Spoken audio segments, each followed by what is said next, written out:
Well, I remember when, obviously, Australia has their winter before we do, and it's the Australian sort of strain of the flu. It's called the H3N2 flu strain, and apparently that's counting for about 1/5 of hospital cases. So actually, that means that 4/5 are something else. Yeah. So yes, it's a good idea to get a flu injection, but you're exactly right. It's not going to protect you. But you don't from go for the everything flu else. thing, do you? No, I don't like the thought of having the flu jab, but that's not to say it's not for everyone. I think that, like you said, this happens every year. There's a huge epidemic, and I think it's really scary and very, very sad that people are getting seriously ill from the flu. But I also think to balance it out, to remember that, you know, it's not...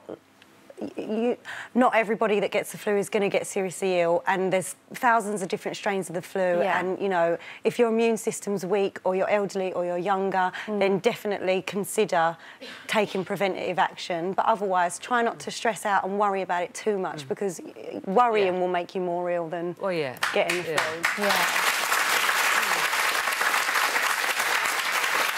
I mean, it is one of these things. You do. It's of course it's cyclical. You know, it's every year we hear about the increase in illness over the winter time. We know to protect elderly relatives and this sort of thing. But apparently, 4,000 people went to hospital with flu last week.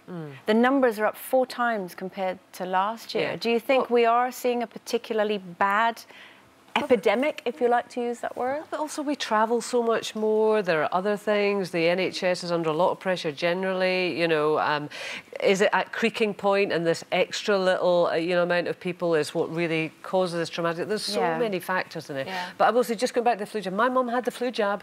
She's still been very ill. It is not a panacea, you know, to get you through the winter. It really isn't.